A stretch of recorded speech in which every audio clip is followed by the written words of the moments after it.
Welcome to the Unit for Criticism's Modern Critical Theory Lecture Series. I'm Dee Dee Ruggles, I'm the director, and I'm happy to introduce our guest this week, Rubén Gaztambide-Fernández.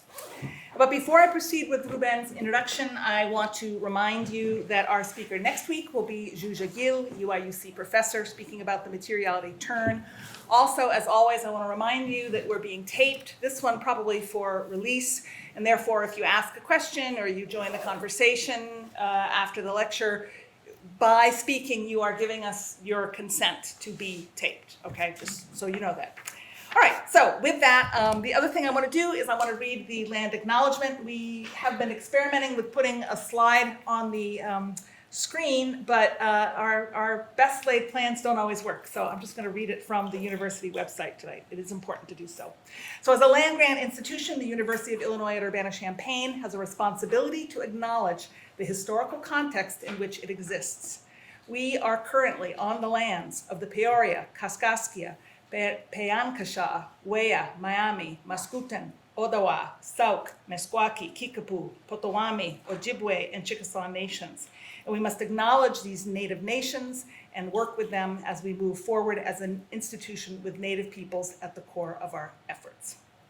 Okay, so with that, we turn to our speaker, Rubén Gaztambide-Fernández, engages in work that focuses on the relationship between creativity, decolonization, and solidarity.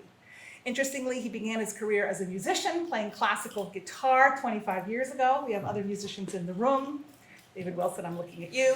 And then he shifted from practice to pedagogy.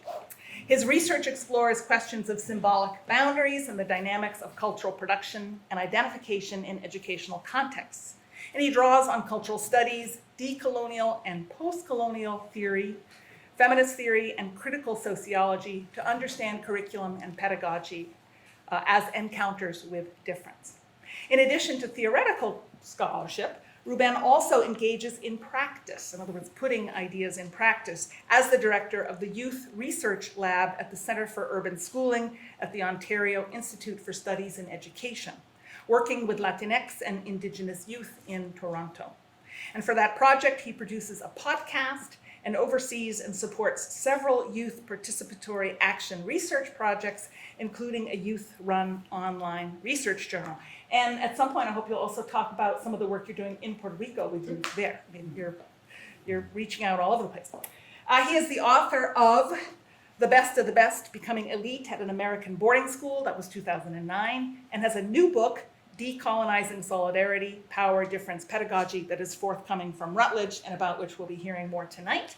He's co-edited a large number of books, to name only the most recent, Curriculum and Global Migration and Transnationalism, that was 2020, Cultural Production and Participatory Politics, Youth, Symbolic Creativity and Activism, that was also 2020. Yes. I always get a little suspicious when people do 2 books in 1 year. The Palgrave Handbook of Race and the Arts in Education, that was 2019, and of numerous editorial positions, to name only 2, serving as senior editor of Decolonization, Indigeneity, Education and Society from 2011 to 2019, and co-chair of the editorial board of the Harvard Educational Review, that was some years ago, and you're currently editor of Curriculum Inquiry. Critical Curriculum Inquiry. Curriculum Inquiry. Yeah, so with that, we look forward to hearing you speak. Thank you.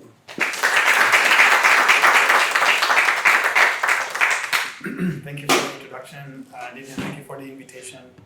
And thank you all for coming out on this cloudy, rainy night. Certainly, I would be hidden under my covers if I could, snuggling and enjoying the rain and the weather. So hopefully, you won't regret making your way out here.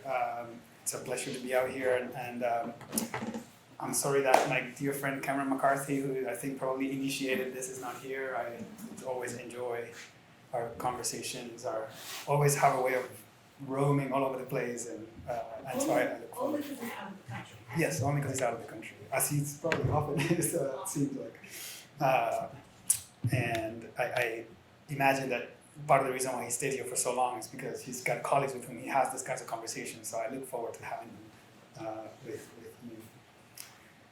I am going to use Prezi, and just a warning, Prezi sometimes it moves around and, sorry? I was thinking. Oh, yeah, and I always like to let people know, I have known of people who sometimes get dizzy with the movement of Prezi. I try to avoid circular motions and things like that, but if that's an issue for you, if you've experienced that before, you can just look, just be aware, and if you need to look aside. I try to avoid anything that might be too disconcerting. I'm also going to read, I hope you'll forgive me. I find it easier to make sure that I say that I mean what I say and say what I mean when I read it. So I will listen now.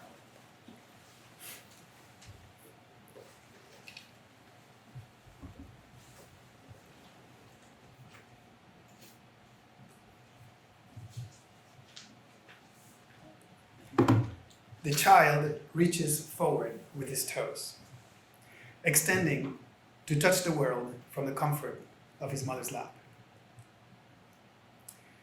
She smiles, wide brown eyes into the camera, left hand resting on her left knee while the index finger of her right hand clinches the child's overall near his belly, holding him in place. He smiles, right hand resting on her right wrist while the index finger of his left hand points forward. He feels the warmth of his mother's chin resting on his nearly bald head, nested in the safety of her crossed legs. The blades of grass reach up like threads racing them both to the land.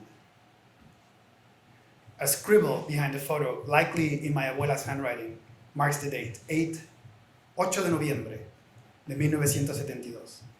49 and a half years, almost 50 years, as I speak today to you.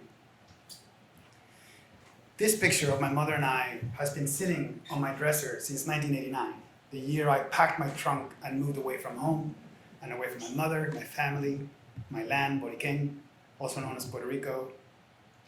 And for more than 3 decades, this child and this mother have both stared at me. They have reached for me. Her finger held him in place then, while his finger points towards us and towards you now. Away from that place to this place, from that moment to this moment, from that self to this self. Now you hear my words, you see the image, we're now connected in this place and time with each other through the image and through these words. We imagine each other, we anticipate each other. Is he a stranger? Is he a friend? Is he a he? My mother tells me that she was not trying to hook me in place, that she was trying to tickle me so that I would smile for the camera. But I see a hook. I see my mother keeping me in place. I tell my mother that it's all the same. Making the child smile is a hook. The finger hooks the smile and pins the child in place. The smiling child and the story of the image now hook you in anticipation. I hook you with my story and you pin me in this place. He is a he, sounds like a he, but what is that accent? We're now together in anticipation. We form a solid. We are in debt to each other for this moment. The image, the hook, the lap, the smile provides a glimpse into our path toward affectional solidarities, which according to feminist political philosopher Jody Dean, quote, grows out of intimate relationships of love and friendship. I don't mean to suggest that there is solidarity between the parent and the child in that image, since the child cannot reciprocate the ability or perhaps even the desire to care for the parent, to hold and protect the parent from harm.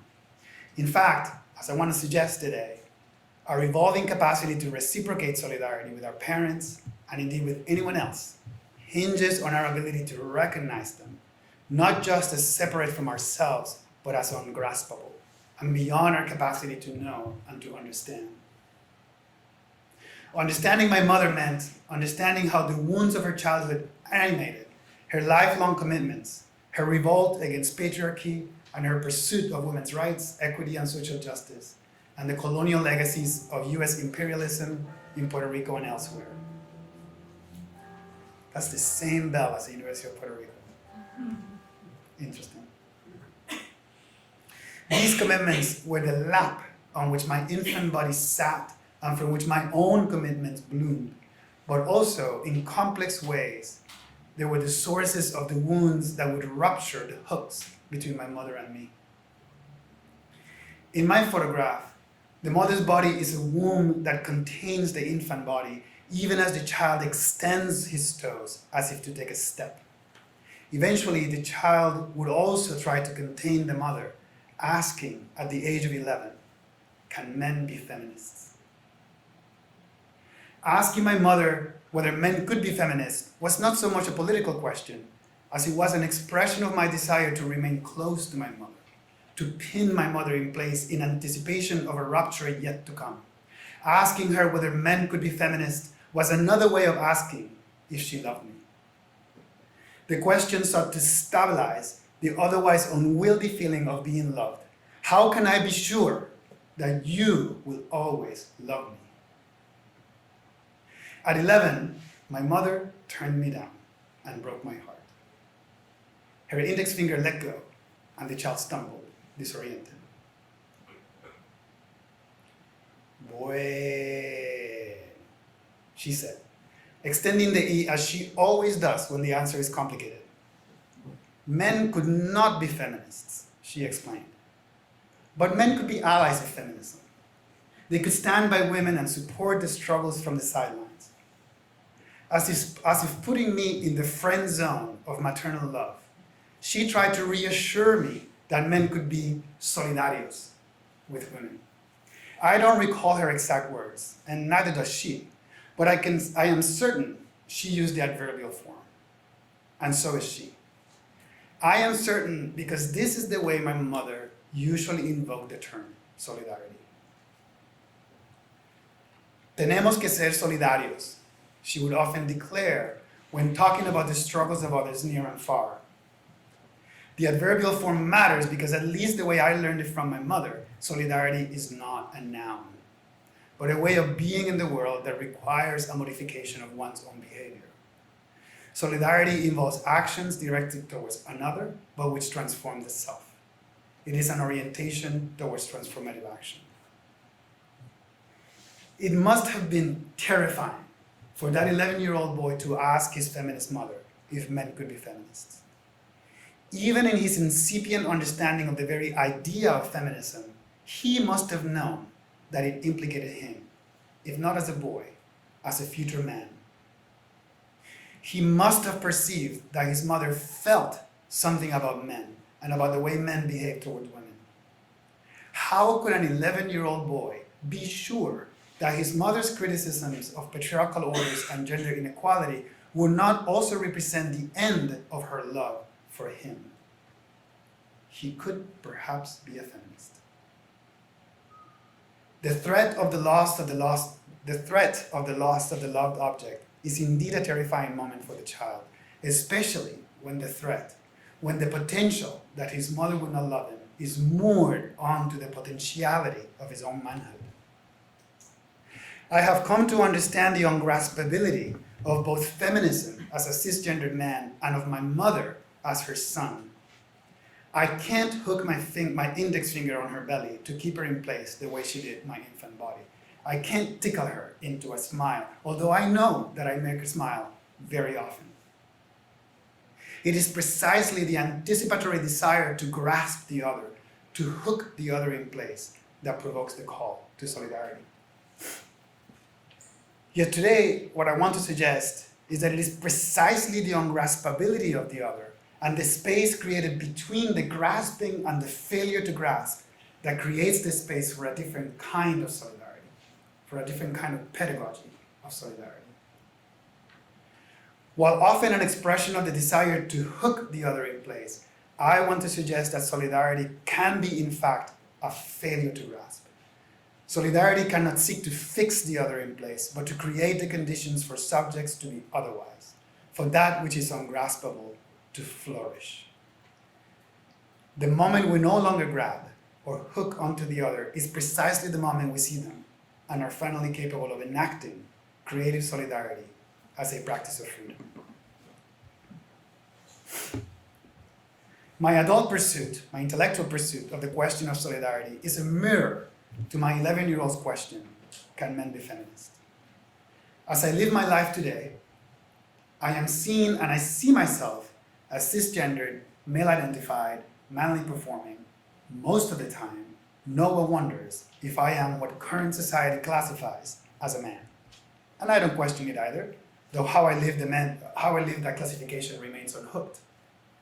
Still, I enjoy the many positional privileges granted to men in a patriarchal social order, and therefore, to write about solidarity is in some ways akin to asking the question, can men be feminists? Because I ask the question from a position of relative privilege. Can I, given all the privileges of being identified and identifying as a man, and enacting a normative manhood, be solidarious with those whose experiences of gender and sexuality, how they feel and see themselves as gendered sexual beings, do not grant them positional privileges in a patriarchal social order?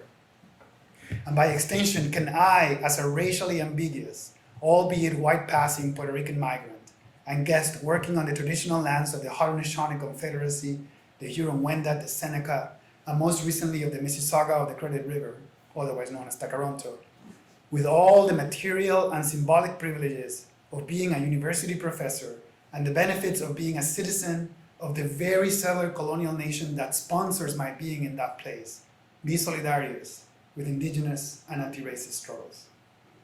Not just here, but across Turtle Island and the Agayala. Thus, the question about men and feminism points to an expansive reframing as a question about solidarity. Not whether men can be feminists, but can I be solidarious with you? Can we solidarize ourselves with others? This shift in syntax is important because the political stakes in the question, can men be feminists, have broader implications beyond feminism and most certainly beyond the category of men. Shifting from feminism to the question of solidarity highlights the political dimensions of the question by drawing attention to the boundaries that limit the we that poses the question and the they that constitute the other and risks being pinned by the anticipation of and the appeal to solidarity. It also demands that we consider the context, the stakes, and the politics that provoke the question to begin with, that make the question utterable and possible, and that create a discursive space within which to produce an answer. Take a moment to grab your smartphone, if you have one. Go ahead. Find your favorite social media app, whatever it is, Facebook, Instagram, and search #solidarity.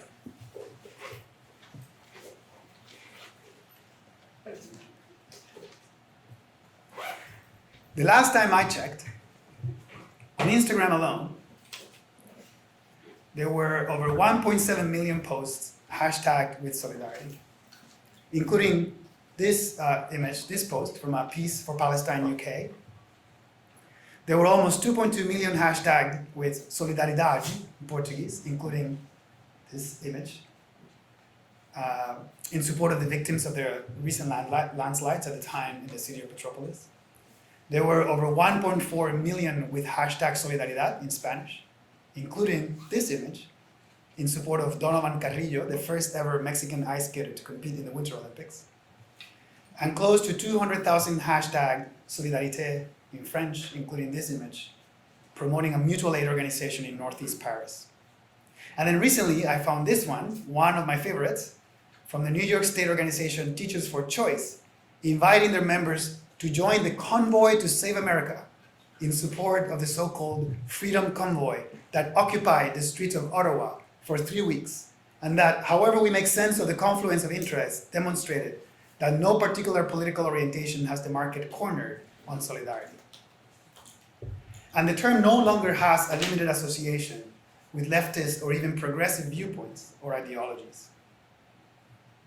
In her book, The Ironic Spectator, which I hope some of you had a chance to read the chapter, Lily Shuliraki laments this detachment of solidarity from concrete political commitments and the proliferation of solidarity as an aspirational disposition, her words, that relies on a loose and spectacular mobilization of suffering. This is perhaps why, since the beginning of the COVID-19 pandemic, there has been a veritable explosion of expressions of solidarity. The number of posts on Instagram was in fact 5 times what it had been 3 years before, when I had first checked before the pandemic. Since the beginning of the pandemic, over 2 years, solidarity has figured quite prominently in the public expressions of everyone, from politicians to mutual aid organizers, to world leaders, to academics, to individuals, leading Douglas Broom from the World Economic Forum to suggest that along with COVID-19, we were experiencing a pandemic of solidarity. You may recall, in fact, that the World Health Organization used the phrase, quote, solidarity trial, to call its efforts to bring together global experts to develop a vaccine, initially and more recently, to develop treatments for COVID-19. Of course, so-called vaccine nationalism has utterly undermined the premise of human solidarity that supposedly unpinned the so-called solidarity trial. But I want to suggest to you that this failure was not a failure of solidarity, but rather the result of competing expressions and understandings of solidarity that perhaps don't need to be policed. At the beginning of the pandemic, solidarity was invoked and described, to acknowledge and describe the many kinds of responses to the crisis, from individual acts and expressions of support to collaboration between governments and international organizations around the world. Sharon Burrow, the General Secretary of the International Trade Union Confederation, described the lockdowns and the willingness of individuals to confine themselves in order to protect others as the, quote, greatest display of solidarity in human history. Bit of an overstatement. In his March 29th, 2020 address, Prime Minister Justin Trudeau in Canada, or for those of you who don't know, Prime Minister of Canada, I never assume people know who Justin Trudeau is, pointed to the lighting of the Samuel-de-Champlain Bridge in Montreal as one of the many signs of solidarity to express gratitude and support, and as reminders that, quote, better days are yet to come. A gesture that frankly seems a bit quaint 3 years later. Given its range of positive connotations, it is not a surprise, it should not be a surprise, that solidarity has become so popular, especially in the context of a global pandemic that is affecting the entire planet. It is also not surprising that in such a broad context, the idea of solidarity is mobilized in different ways, for different purposes, and to accomplish different political aims. As Finnish social thinkers Arlo Laitinen and Anna Virgita Pesi suggest, many are of the opinion that the concept of solidarity is so ideologically loaded, so flexible, and has such a controversial history that it should just be left for ceremonial speeches. And indeed, most of the instances when solidarity has been evoked during the last 2 years have been largely ceremonial or theatrical, to use Shuliraki's terms. Political philosopher Sally Schultz might call them parasitical. While all of these instances, in some way, to use Schultz's words, feed off the various species of solidarity, they mostly seek to tap into the associated feeling without being grounded on specific commitments or moral obligations. This is what Shuliraki calls ironic solidarity. While a range of invocations of solidarity help us to illustrate the problem of defining what solidarity means, they also serve as a way to explore the range of relationships, positions, and commitments that can get articulated under the banner of solidarity or that make the call to solidarity possible. This is not necessarily a bad thing. And we should think carefully about the implications of attempting to police the uses of a term like solidarity. A more useful approach is to ask questions and to engage in a dialogue about the underlying assumptions that support any given call of the concept. Then we can ask ourselves, what do we mean by solidarity? Rather than tell you what solidarity is or is not, I want to offer some points of departure for thinking about this question and examining what it means to be in solidarity and what the claim should or should not denote.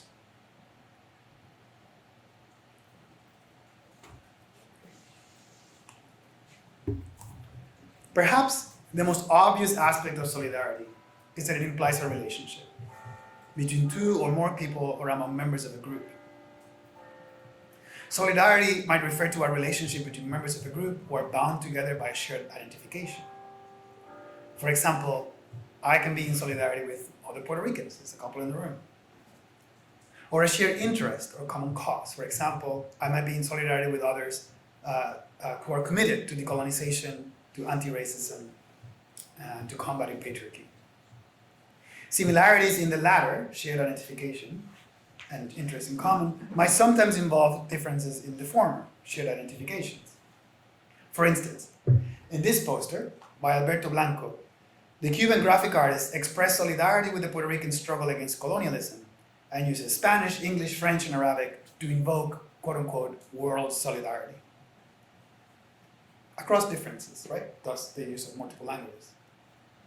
As a Puerto Rican, a Boricua, I can be in solidarity with Palestinians, Mapuches, and here with the Peoria, the Miami, the Ottawa, the Potawatomi, the Ojibwe, and the Chickasaw nations, who share an experience of colonization and a commitment to decolonization, even though we are different from each other and we have different experiences of colonization. But notice the ease with which I can invoke these labels. Puerto Rican, Mapuches, and even the commitments, without any regards to the specifics of who I anticipate as the object of my solidarity expression. Much in the same way that I might anticipate the stranger, as Sarah Ahmed suggests in her book Strange Encounters. But the stranger arrives.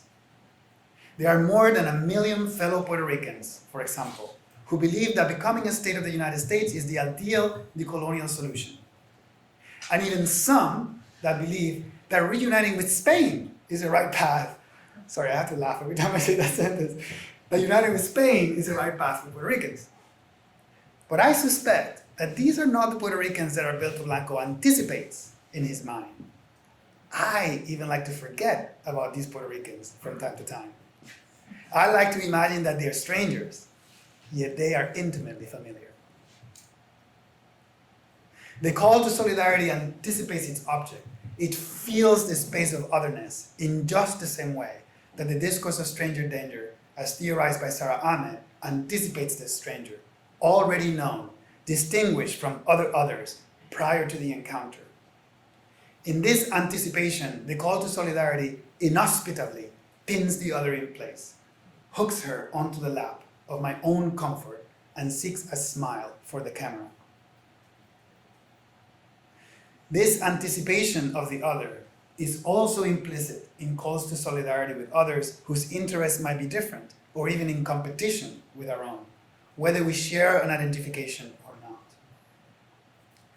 This is the call that instigates questions like, can men be feminists? And it is in the anticipation that the question finds its footing. As a cisgendered self-identified man, I benefit from patriarchal structures that grant me privileges. And this means that in order for me to be in solidarity with those who identify as women, who don't identify as either men or women, or whose gender enactments and identifications are fluid and unpinned from normative gender categories, I must be willing to advance their interests by working against the gender structures that grant me privileges. But there is always a but, a condition, a disclaimer. This cartoon by Salvadorian cartoonist Victor Interiano illustrates the point. Can you read it? Yes. Pick just one box and you'll get the gist.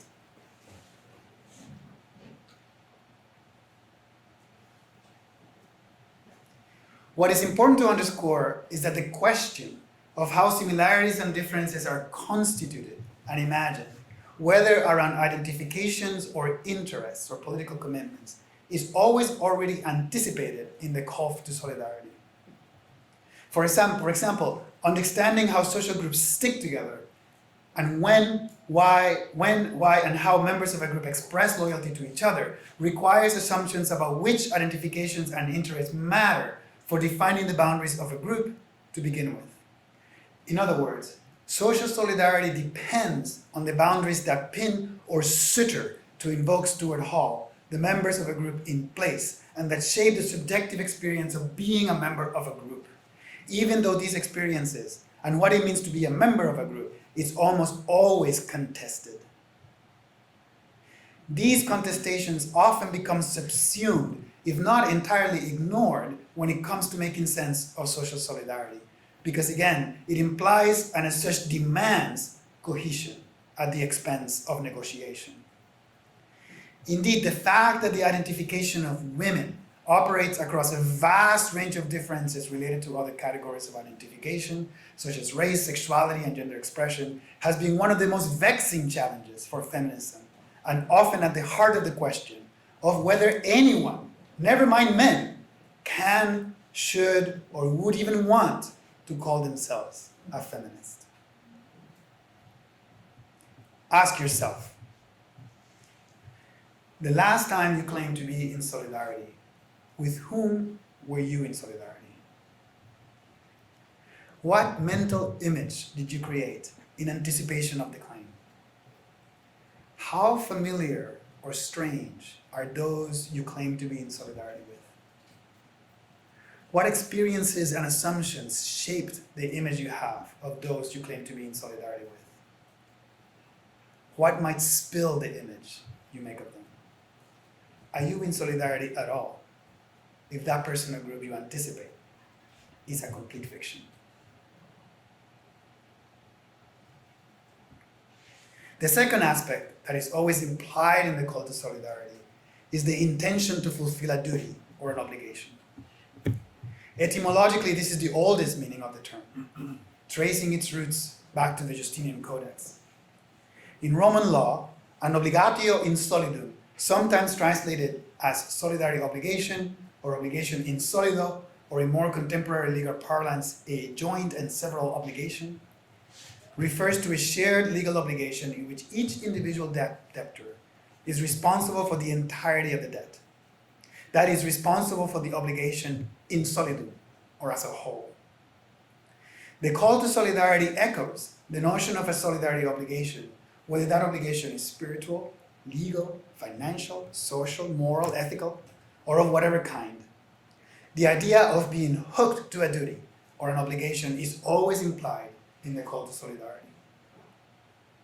The call to solidarity implies the enactment of at least the expression of both an attachment as well as a responsibility that one has for another, or that one undertakes on behalf of another. But while the legal statute of solidarity, of a solidarity obligation, is anchored by a very concrete financial and material responsibility in which two or more people consent to share the duty to fulfill a debt, not to each other, but to a specific third individual to whom a debt is owed. The contemporary call to solidarity is usually vague, not just in terms of what precisely is owed, but also to whom and by whom.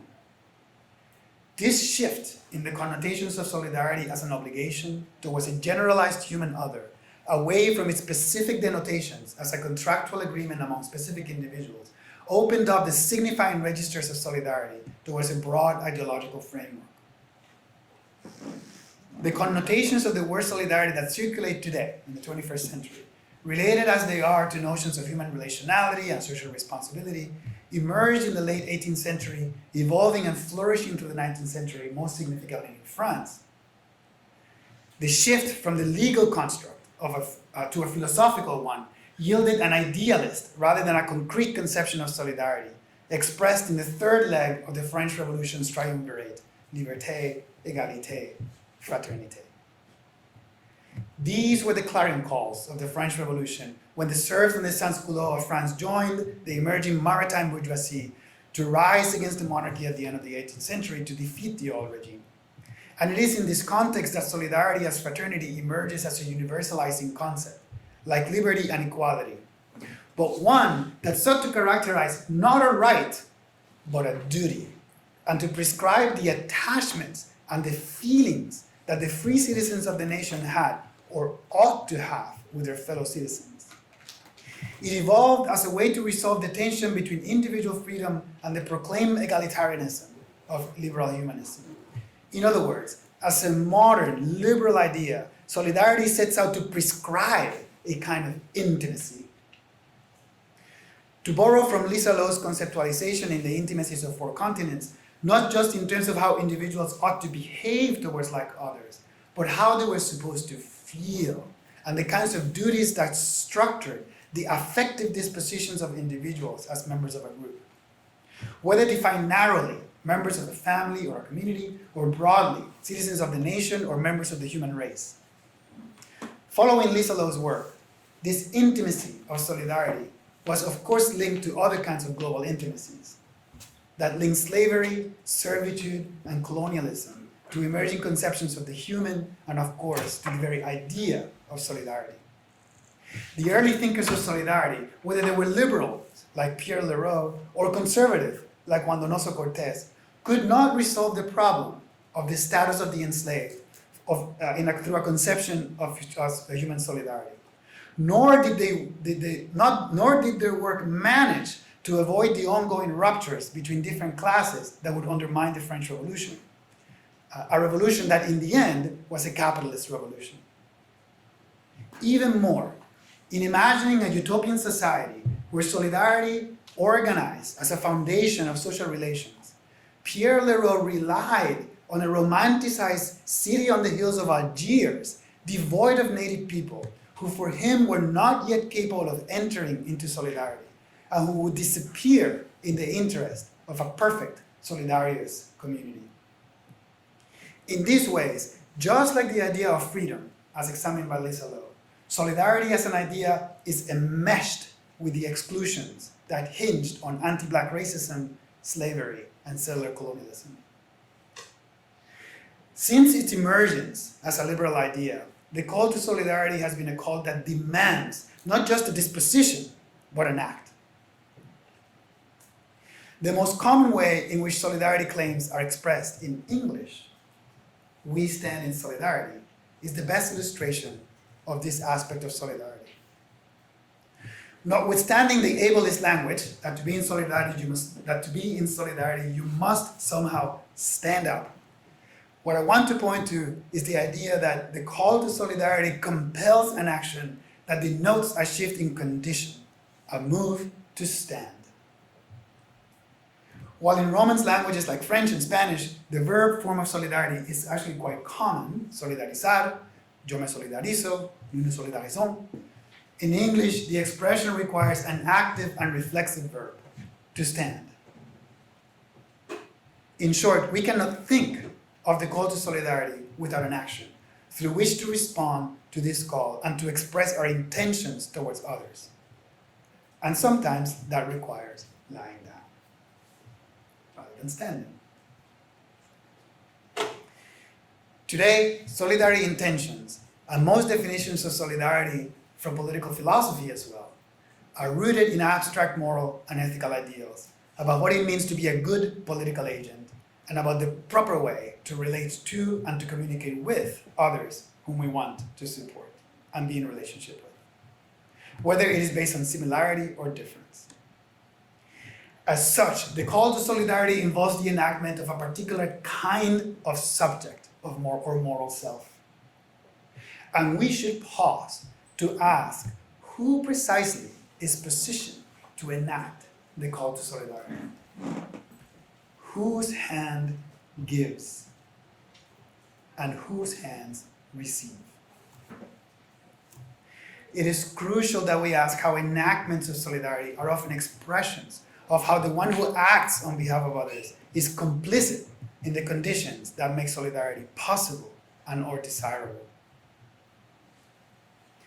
Particularly in this post-humanitarian age of social media, enacting solidarity plays a significant symbolic role, and we should ponder its value in the affective registers of those who enjoy different kinds of positional privilege.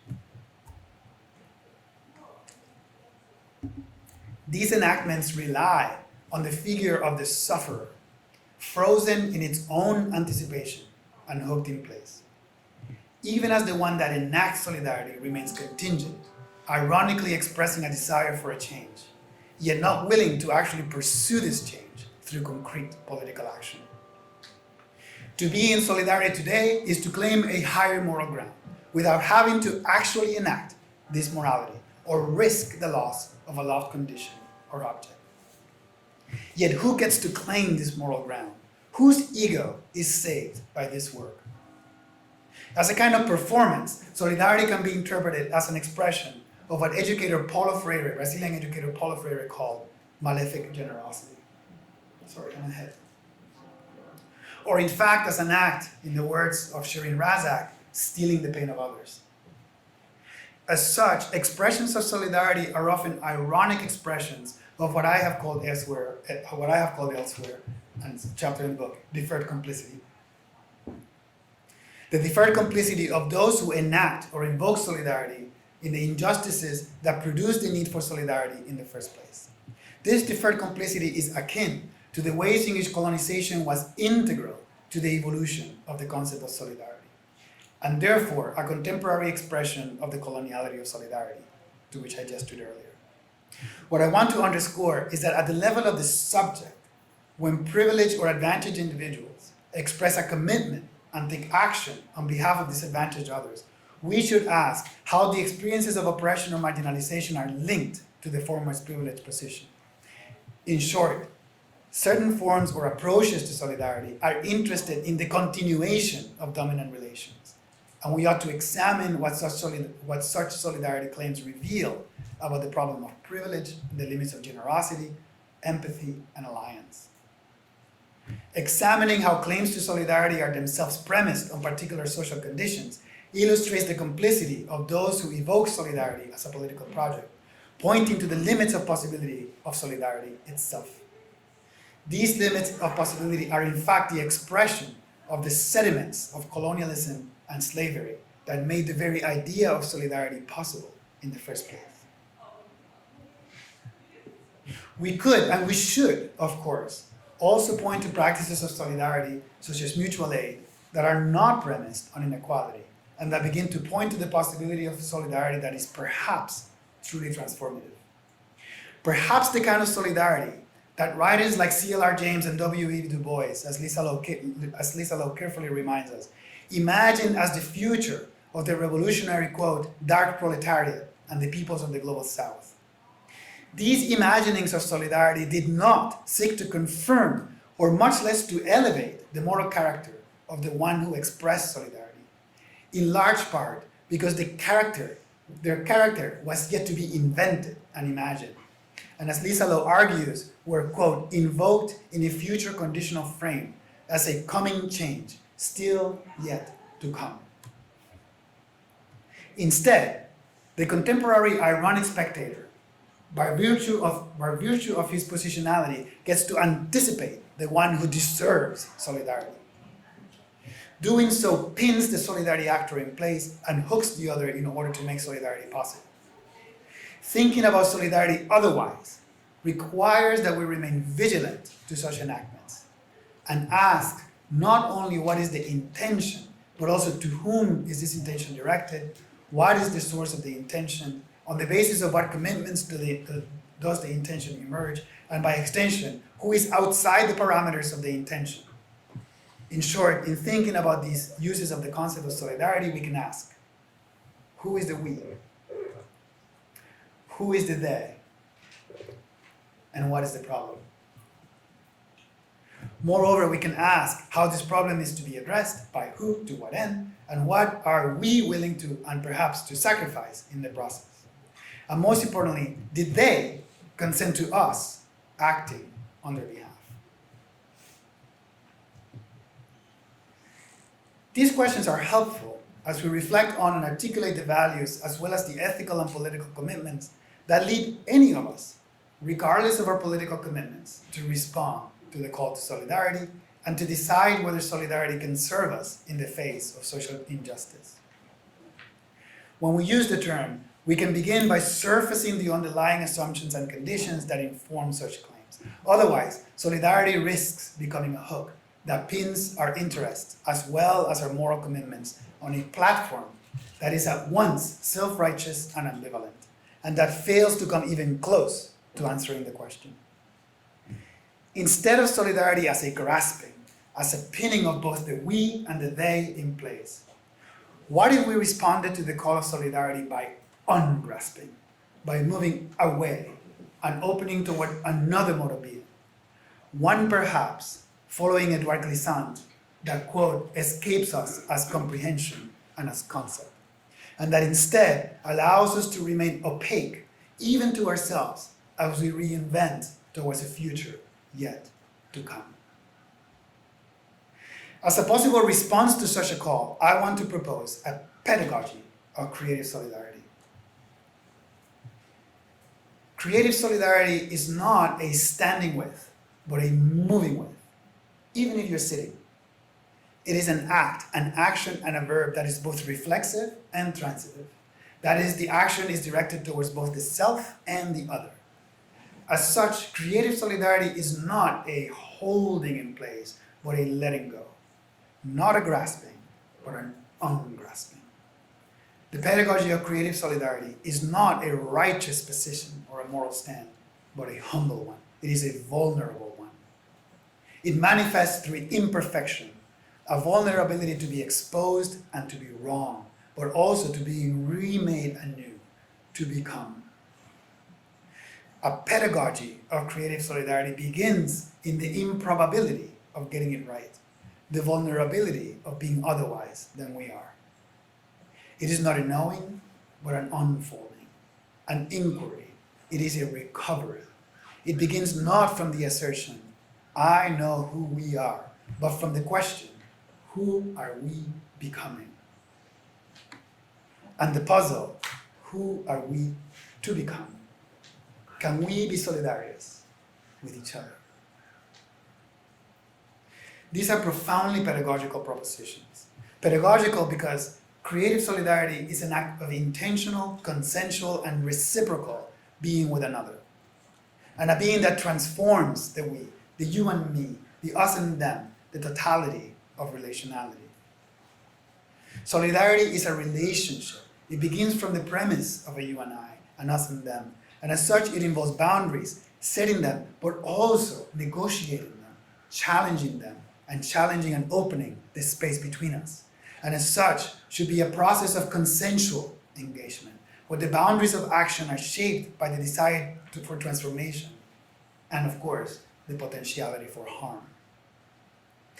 Therefore, a pedagogy of solidarity is not a state of being, much less a standing, hooked in place, but rather, following Shuliraki's proposal for an agonistic solidarity, it seeks to, quote, propose ways of feeling and thinking that may move us, you and me, us and them, beyond the boundaries of our commitments of belonging, of our communities of belonging.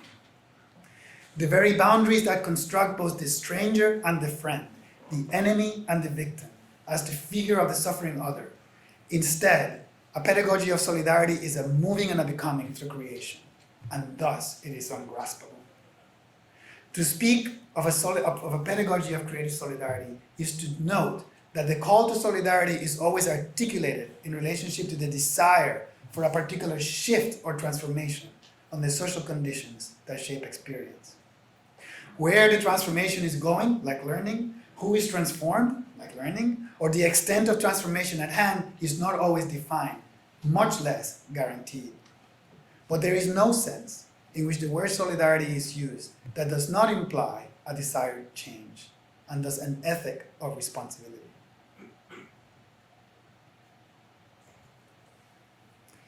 Therefore, to say that creative solidarity is pedagogical is to observe that it requires intentional actions that are directed towards producing a change in the conditions that shape experience.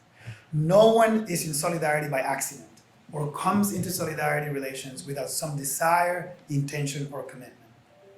For this reason, as pedagogical work, creative solidarity should always involve praxis in the Freudian sense of movement between reflection and action. In that sense, solidarity is transitive, since the action always requires subjects who act with and who influence and are influenced by other subjects. We are solidarious with someone. Like pedagogy, Solidarity action is also always situated within a space that is shaped by the contours of existing material conditions and dominant symbolic frames, which can also be the object of transformation through a pedagogy of solidarity, or as Julie Raki suggests, through its theatricality. It is precisely this move towards solidarity as transformation that brings us to solidarity as a creative, or more specifically, as a productive endeavor. Creative solidarity is creative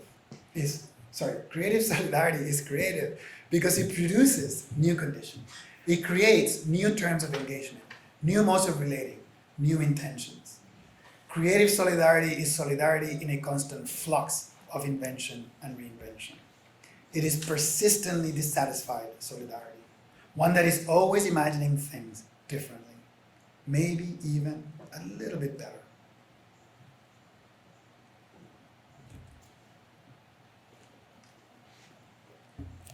In these post-humanitarian times, the answer to the call of solidarity usually involves a hooking in place. If not of the one who asks, usually one that does the hooking, often of the other that is the object of the solidarity expression. My mother meant well when she hooked me onto her lap. Of course, keeping me from stumbling onto the grass, or as she insists she was doing, getting me to smile for the camera. If not me, at least the camera could hook that moment of joy, of childhood innocence, and motherly love in place. Hooking my infant body onto her lap, or to hook my smile to the photograph, express my mother's attachment to the infant she birthed and to her identity as a mother, one that as a 22-year-old university student, she was probably ambivalent about. Yet in the moment captured in this photograph, we were one, linked through birth, with my body once again cocooned in her belly, hooked in place, undifferentiated. In turn, my 11-year-old question, can men be feminists, was also an attempt to hook my mother in place. If I can be a feminist, you will always love me. Asking my mother whether men could be feminists was an expression of the budding realization that our gender differences were not simply physical differences, but that they had political meaning and consequence. Listening to my mother and her compañeras talk about los hombres implicated me, even as an 11-year-old boy, and created a rupture to the certainty that my mother would always love me. Narrowing the growing gap between my mother and I required a gesture, maybe one that would even make her smile. Can men be feminists? The question risked a consumption, a manner of digesting the different that constitutes the other, a way to eat my mother, to avoid what Sarah Ahmed calls the boundless space of torment, so that the child no longer has to fear being unloved. No. At that moment, my mother became ungraspable to me, no longer available for the intimacy that defined us as mother and son up to that moment. It was terrifying. And yet the terror was necessary. If we are to move beyond expressions of solidarity that are not simply about hooking the subject in place, and that instead make the other and ourselves ungraspable to ourselves, beyond the positional suturing that hooks all of us in place. After all, the one that hooks, the we with the privileges that make the question of solidarity utterable, must also stay in place, hooked onto the social positioning that allows us to hook the other, even, especially, in the name of solidarity. Thus, for a pedagogy of creative solidarity to unfold, something has to give. And as Sarah Ahmed reminds us, the possibility of something giving, not me or you, but something giving in the very encounter between me and you, begins only with a recognition of the debts that are already accrued and which assimilate bodies already recognized as strange or familiar into economies of difference. But the question remains, how can we encounter an other in such a way, in a better way, that allows something to give? Recently, my mother and I revisited the question of men and feminism and talked about this picture. She laughed when I said that I thought she was hooking me in place, and told me that, she was really just tickling me. The moment that picture was taken was not a moment of solidarity, regardless of how you define it. But the way this picture has figured materially in my life, and the way my mother and I have come to make sense of it, is in fact about solidarity. About the possibility that my mother and I can release each other in order to always love each other, in order to be solidarious with each other. As a grown man, starting my 6th decade, I still sometimes try to hook my mother by debating the question of men and feminism. I know that I don't have to be a feminist for my mother to love me, and she doesn't have to use her finger to make me smile. Our relationship is premised on the inalterability of the fact that we are made through each other and that are linked to each other as mother and son, but also as man and woman, is unbreakable. Yet, as beings in the world, we are also ungraspable to each other, and thus we are always coming to know each other anew. In a Gaztambide poetics of relation, the space between us expands even as our intimacy contracts, precisely because we see each other as autonomous and ungraspable, yet always in relationship. When we pose the question of solidarity, it is precisely the ungraspable distance between us that makes the question both possible and potentially answerable. My mother has demonstrated this to me in the way her answer to the question of feminism has shifted over the last 4 decades, as she has come into solidarity with other women, women unlike herself, queer women, trans women, white women, and other women of color in the global south whose racialization and colonial experience differs from hers. It is through this movement between difference and similarity that my mother and I have learned to live in the space between the we and the they. And it is that space that has led her to change her mind about feminism. It is why, when my own child asks their abuela if they, in their unbinary beauty and uniqueness, can be feminists, the answer is an unquestionable and enthusiastic, it's up to you. Thank you.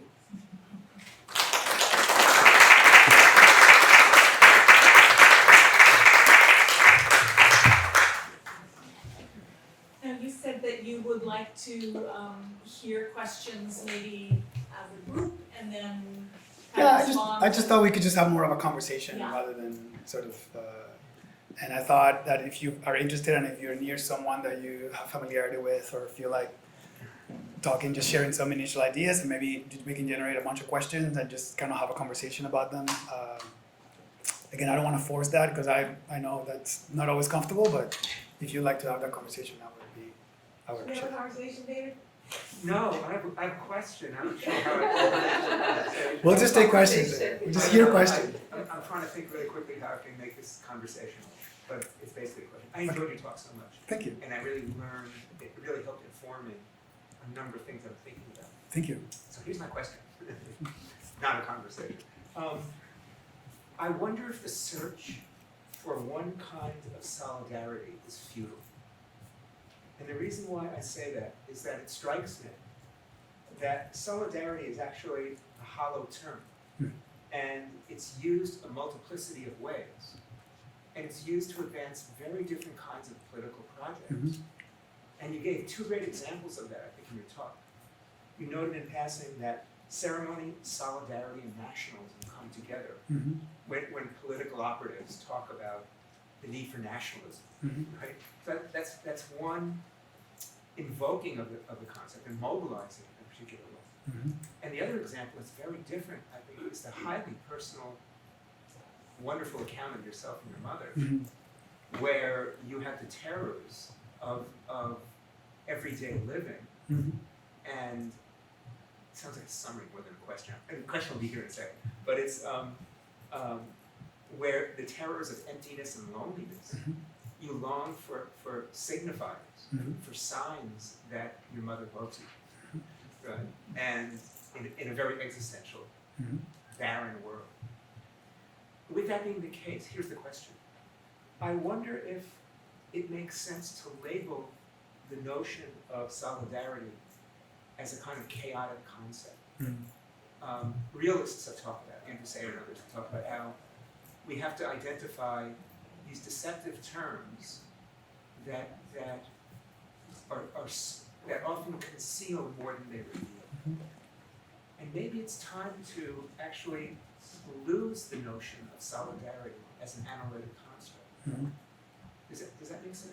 Yeah, it makes a lot of sense, and I think it's a question that I've asked myself. The question political philosophers ask themselves, sociologists. And do you mind if I let the question sit for a second Absolutely, and sure. ask for other We can invite questions you to and answer now and going right back to it? before No, we- yeah, I just It's up to you. yeah. Can If you don't mind, yeah. On to that, because what I was gonna say is very similar to that, which is, I think you could think of solidarity maybe in very practical terms as a strategy that's supposed to do something, as opposed to a moral, I don't know what goes with that, moral something or rather, that has real content. And also, you know, is responsible towards someone or something. So, you know, I'm hearing in your talk, you kind of moving back and forth between saying, look how solidarity fails, and I think, well, that's because solidarity is a strategy and isn't meant to do more than get people, you know, to work together who otherwise have, you know, nothing but that one thing in common. But if it gets a mass political movement at a time when you need it, it's a strategy. So I'm just curious to hear you talk more about that.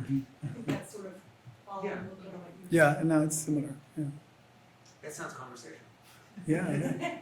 I'll throw something into this conversation. It's a little bit different though. Sort of like David summed it up. I felt like in the beginning you're sort of a very cynical understanding of solidarity, Yeah. right? And then you have rehabilitated it with creative solidarity. And I want to come back, and a lot of that was around the relational aspect of it. And so talk about coming together and things like that.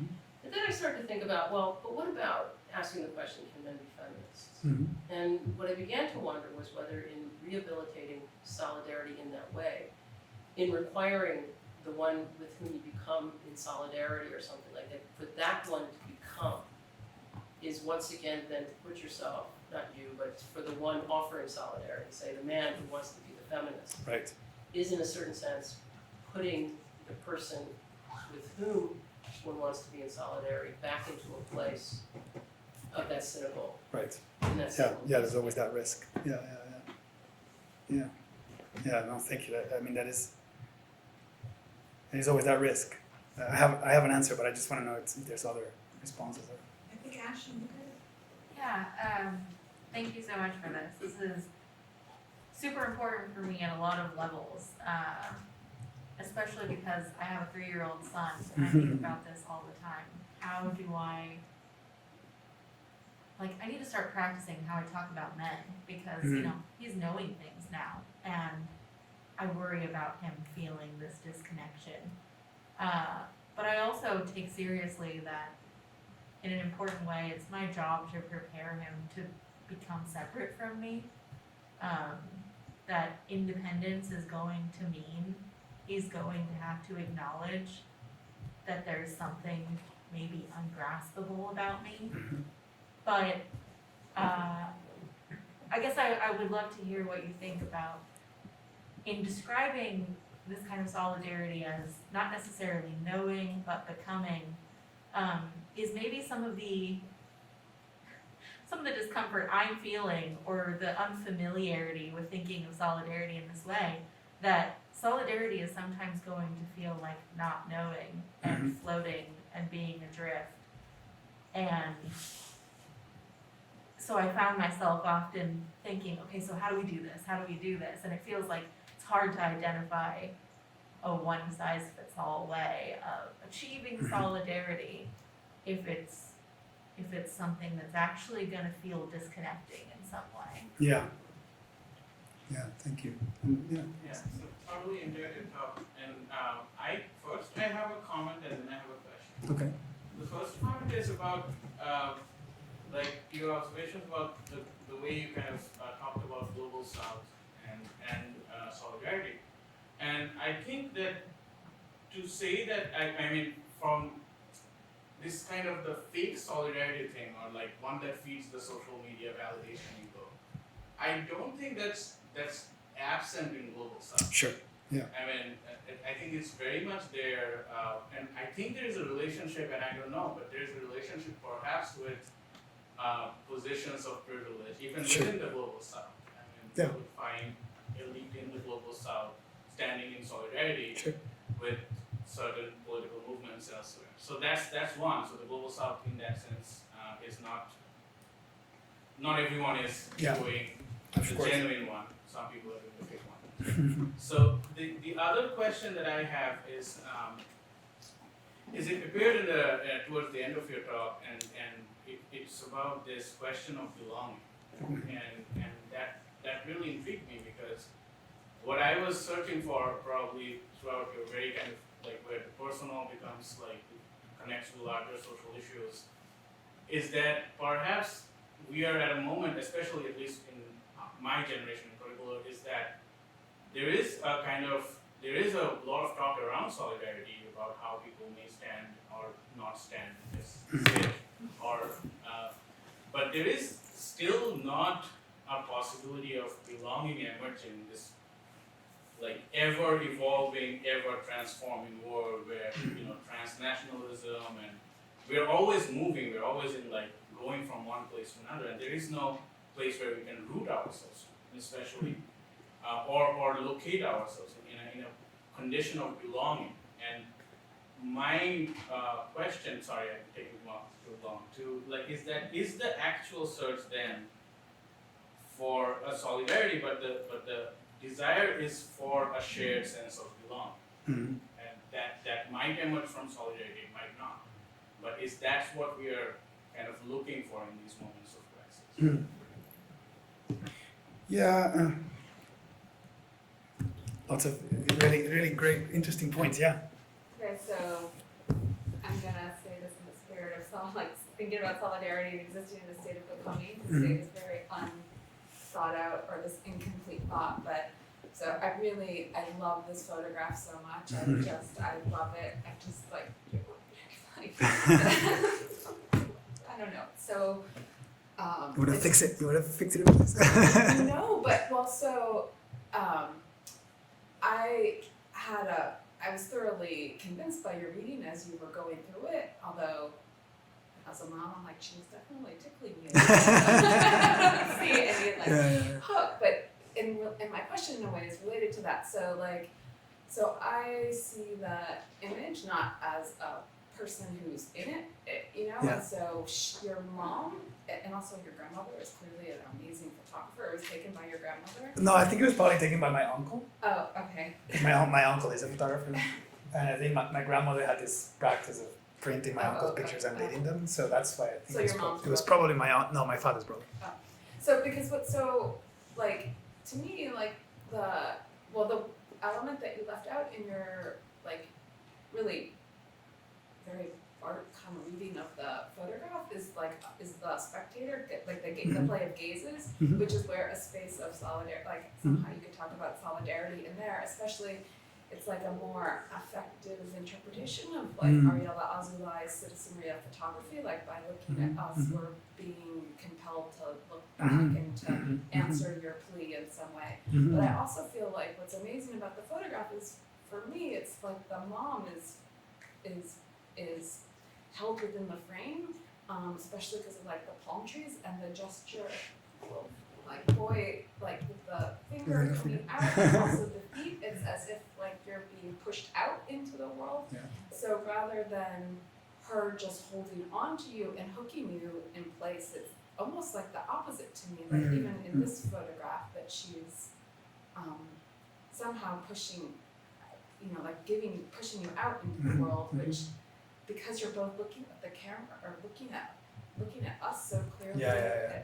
I don't know. Yeah. Thank you for that. It's actually an interesting way to go back to the original question, because thank you for thinking about the image so intently and so focused. I tried to gesture a little bit to the eyes at the beginning when I said how the picture sort of is a way of looking at you and looking at me, kind of hooking each other. I didn't quite unpack that, but I was trying to sort of play to the affective work that the image does in this kind of connecting us, even though I didn't sort of focus on so much on the eyes. Because I agree with you. I think there's something about the way the image, the eyes invite you to look. Yeah, for sure. And I think that in some way, this affective moment where we're drawn to each other is a solidarity, is the moment of the possibility of solidarity. And I don't think it's futile. And I don't think it's futile because I think it's full of possibility. And I don't give up on the concept just because there's lots of definitions. You know, I think, you know, we could give up on beauty too, or we could give up on love. I've done a lot of work in arts education where I have given up on art, for example, where I have sort of said, let's not use the word art anymore in arts education, which has cost me a lot, as you can imagine. A lot of unfriendly responses to that. And interestingly, speaking of strategy, what I learned once I started working with youth, doing participatory research, was to hold that at bay as a kind of strategy, to your point. Because what I learned was that in working with youth, especially youth who experience marginalization in schools, in my case, I was working with Latinx migrants and indigenous youth, for them, being able to invoke that word, the arts, and to call themselves artists was actually really critical for them to create a space within which they could see themselves as successful and they could see themselves as worthy of being a knowledge producer and not just sort of their experience of schooling as a kind of, you don't belong here, right? And so I actually had to really go back and check myself and be like, you know, I need to put this aside. I need to stop thinking that it's futile, because in fact, strategically, when it comes to that pedagogical relationship that I was hoping to create with the young people that I work with, invoking the term was actually quite useful and really important in a lot of ways. And then even, you know, in conversations we would often, you know, talk about, oh, you know, why are we using that term? What does it do? Why is it important to you? And we would sort of you know, unpack that. But initially, my reaction was to say, stop calling it art. You know, art is another one of those concepts. Everybody uses it for everything. It doesn't really tell you anything about what you're talking about. Let's not use it at all. So it became a pedagogical strategy because it became a way of holding on to that space. So what I think I'm trying to invoke in speaking about solidarity along with pedagogy is that where the interesting possibilities emerge is in recognizing that tension that is between, that calling of the eyes, right? That space that is created by us being here in this place. And where I think the possibility of not reproducing that hierarchy, and again, I think I could do a better job in this talk of highlighting and underscoring this, is in the aspect of it that is about consent and reciprocity. That I am trying to think of a pedagogical relationship that is unlike the kinds of pedagogical relationships that evolve in institutions like this, where there is very little space for consent and reciprocity, right? Where there's very little space just to really ask the question, do you consent to being in relationship with me? And what does that mean, right? What are you consenting to? And are we actually in solidarity with each other? And this is where I think some of the work of mutual aid is really helpful. When I was doing work down in Chile with the Huilliches, I learned about the Minga, which is this practice in the Andes, which is about communities coming together to help different farms and different families. And the sense of reciprocity, this sense of duty that when somebody does for you, you do for them as a group, to me was very unique. And I thought, and it occurred to me that actually part of the problem with solidarity is that most of the time it's not reciprocal, right? And how can it be reciprocal if what you're doing is clicking a button and signing a letter? It can't be reciprocal. And that's not to say, I don't want to say that that's not solidarity. If you just in the same way that I wouldn't want to tell someone that they can use the word love or beautiful, right? That's fine. And I think that on the one hand, the project that I'm trying to articulate is both a kind of empirical project of asking the question, when somebody says solidarity, what do they mean? And what are the conditions that make it possible for somebody to even say that word, right? That there's a sort of wanting to understand what are the conditions that allow that to happen, how does solidarity gain meaning, who invokes it, to what end, right? It's a kind of more empirical question. And then there's a kind of pedagogical question of what kind of relationship do I want to have with the people I'm in relationship with, whether it's my mother or you or the youth I work with, my children, right? What is the space I want to inhabit? Or actually rather, what is the space that I want to not inhabit?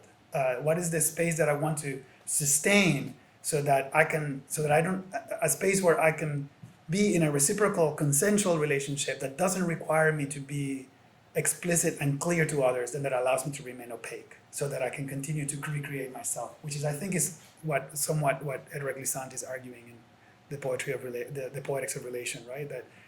That we have the right to opaqueness because we're always shifting, and so therefore the demand for me to be transparent to you is a demand to hook myself, and solidarity fails, or at least the kind of pedagogy that I'm thinking of fails. Whether some other solidarity succeeds, I don't know. That's another question. That's another part of the project. Does that sort of make sense? I think consent and reciprocity are really crucial, and I just don't think that we think about that often enough. Just if every time that we say we're in solidarity, we asked ourselves, is this consensual and reciprocal? We probably would end up concluding that we're not in solidarity at all most of the time. So, but that makes me wonder about scale. Mm-hmm. Like, Yeah, how sure. can I get consent from women in Iran?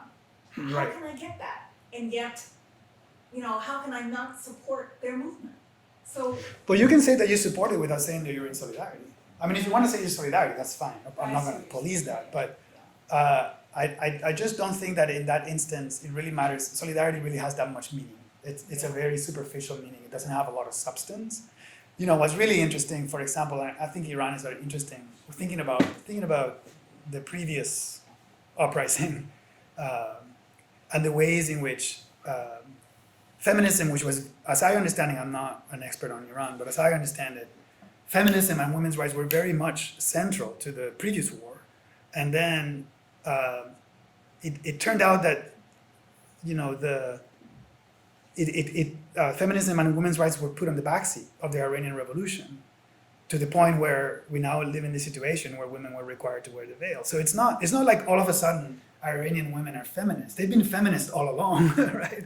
And they've been demanding rights all along. But in the name of one revolution, that took a backseat. And I think that there's a really long history in the Global South, to your point, of this happening, particularly around Marxist revolutions, right?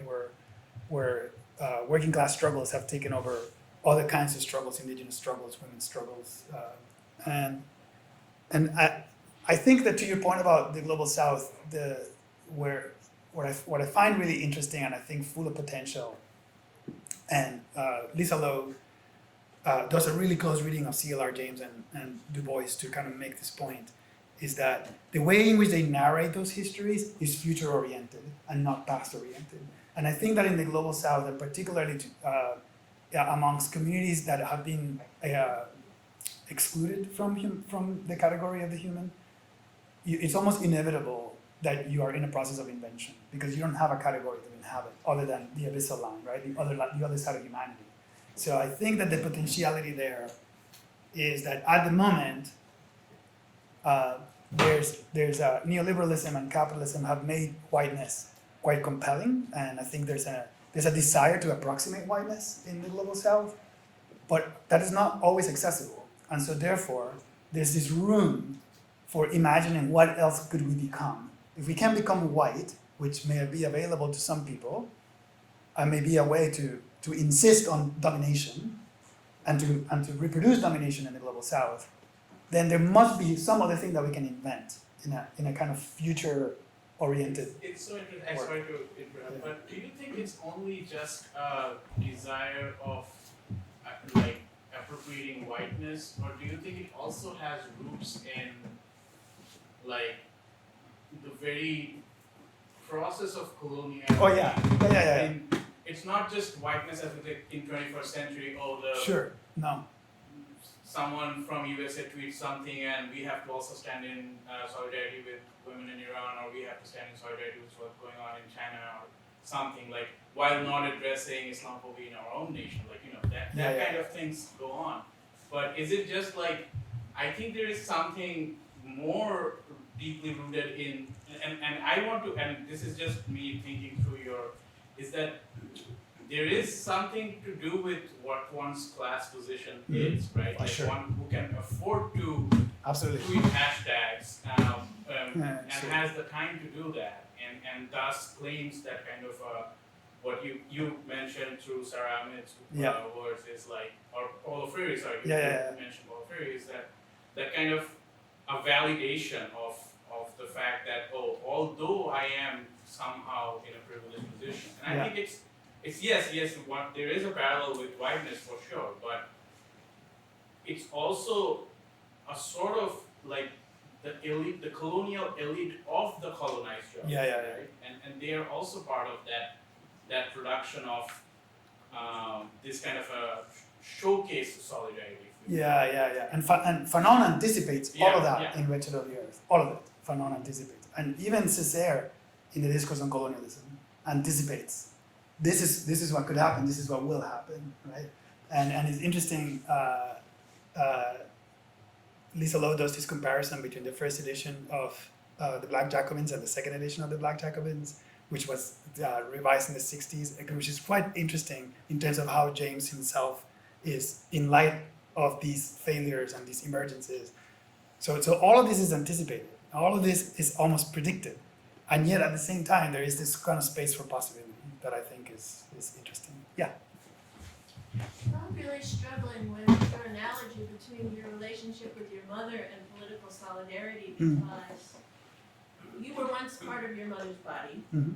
She expelled you with great pain and noise. Mhm. Half of you is your mother, and you once grasped her breasts with your mouth. Mhm. And those are all embodied relationships that don't really translate for me to this kind of political solidarity about whiteness and you know the all those political things. And I think that relationship. I'm not. I don't want to glorify it as if it's the be all and the end all, but it doesn't seem to me to be translatable in this kind of way that you've done to tell us something about how people can learn about each other and take risks for each other. Mhm. Mhm. The two don't really map to me. Mm-hmm. Mm-hmm. Yeah, thank you. Thank you for pointing that out. I don't think I'm trying to do an analogy between the totality of my mother and my relationship and political solidarity.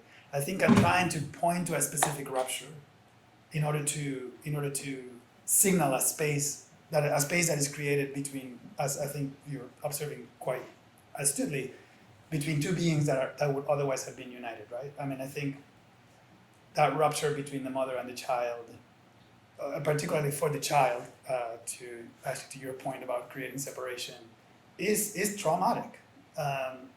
Is traumatic. Is part of the wounds of growing up. It's part of what it means to be an adult.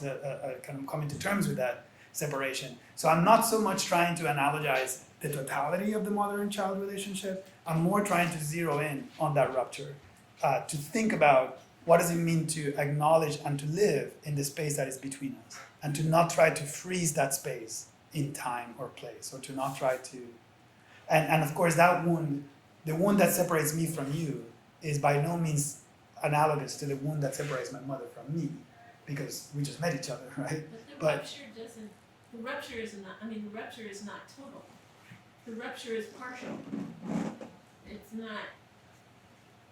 not like when your mother said, I think if I understood you correctly, your mother said no, men can't be feminists. Mm-hmm. Okay, so that's not like that is not the last word that your mother ever said to you. No, of course not. Or the Yeah, last absolutely. important thing that your mother ever said to you. Right, I'm sure after right. you were 11, you and your mother, continued being Absolutely. mother and son for Absolutely, up until yes. today. I And hope. still today, absolutely, 100%. So that might have been a significant rupture, but it wasn't.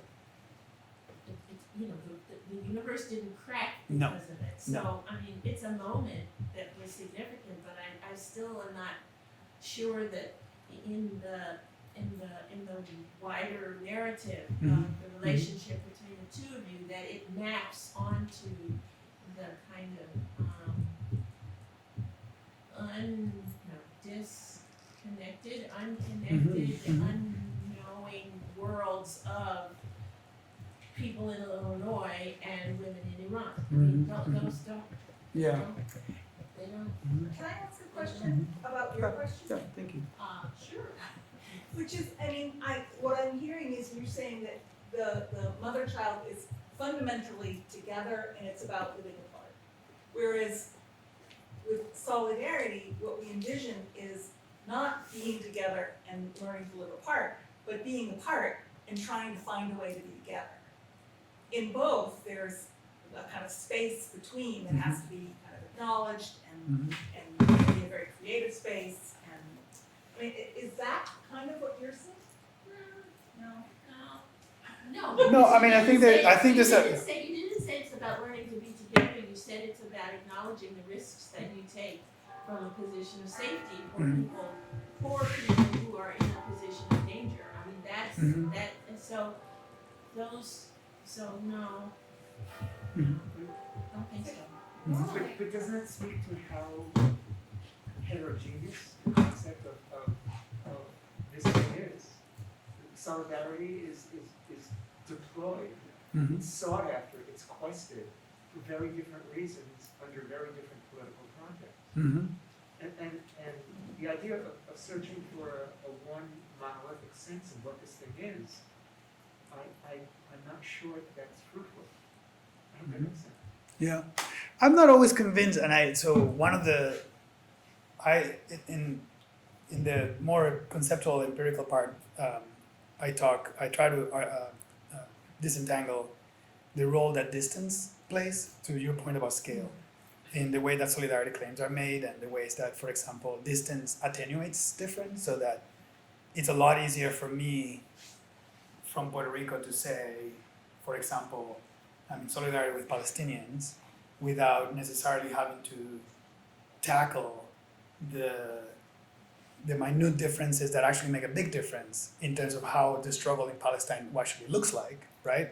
I don't have to contend with sexism, or I don't have to address, when I say I'm in solidarity with Palestinians, I don't have to address class differences in Palestine. I don't have to talk about, patriarchy and sexism and other differences in Palestine. So in a sense, the distance attenuates the need to address those differences, whereas, to go back to my mother, when I live in the space of my mother, I know my mother really well. And my mother knows me really well. And we still don't know all of each other, right? We're still opaque and ungraspable to each other. So I think I'm trying to move between those poles, and in part, maybe that is part of the answer to that question, is that because the mother and child relationship is so intimate, that it offers me a kind of pole from which to move in order to illustrate the complexity of what it means to not be known to each other, right? In a relationship that presumably we know each other fully, we actually don't. And it's in recognizing that we don't know each other fully that we actually can build intimacy, right? You're absolutely correct. My mother and I are closer, very, very close, extremely close. But we're close in a sense because we actually stopped trying to anticipate each other, right? We've allowed each other the space to be otherwise than we think we are. And that's why I think, so in a sense, maybe to your question, what you're helping me think is that perhaps it's not an analogy that I'm trying to build. It's more, I'm trying to build a kind of ideal case or a kind of extreme. I'm trying to move between these poles of closeness and distance to make sense of what is at stake when that distance expands, maybe. I don't know. I hadn't thought about it, so I'm just working through it. Yeah. Is what you're suggesting that like a recognition of difference is necessary for that solidarity to happen? Because one of the things that I am like hearing a lot from the general like room is this like interest in like ambiguity, but I'm troubled by that because I almost feel like there isn't an opportunity for accountability, which is kind of what I'm hearing from this idea of like the performance of solidarity, especially through like things like social media. That's where I'm at. So sorry. So you feel that in invoking the centrality of difference to solidarity, there's no room for accountability? Is that? What I'm saying is like I feel that difference is like the recognition of difference is necessary for solidarity to happen. Which if we remain in the space of ambiguity and being super comfortable with that, I don't know if that. I see. The ambiguity undermines the accountability. I see. Right. There isn't anyone to sort of point to, which is why when I'm thinking about this relationship of the mother and saying like, for example, like men can't be feminists, in a way it's a strategic like move in recognizing that there are some differences present that have to be attended to. Yeah, well, okay, so what I would say, first of all, is that difference is not pre-existing. Difference is made, right? And that the difference is that some differences make a difference and some differences make other kinds of differences. And so I think sometimes the question is that we get stuck. This happens in a kind of very superficial approach to identity politics, where we get stuck in talking about difference without asking the question, which differences, why those differences, and what difference do those differences make, and how did those differences come to make a difference, right? This is really crucial for address, because difference in and of itself doesn't help you much. What is important is to recognize how differences came to make a difference.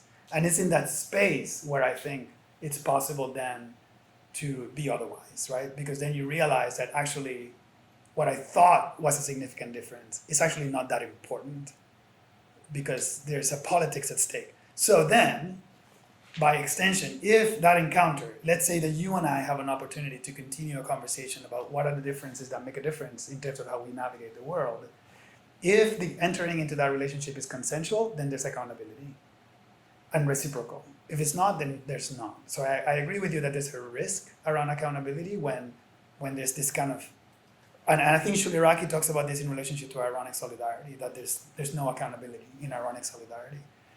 So what I'm trying to think about is how, by talking about pedagogy in relationship to solidarity, it forces us to take account of consent and reciprocity.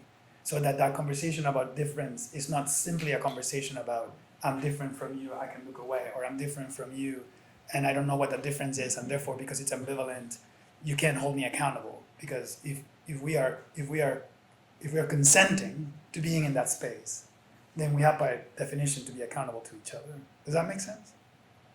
Somewhat. I'm Yeah. satisfied with some aspects. Okay, good enough. Good enough. We can talk much longer, but we are past our time. Oh, And our videographer has to pack up. okay. Thank you so much You're welcome. for Thank the you. talk. Thank you for the conversation. Appreciate that. Thank you. I appreciate the dialogue.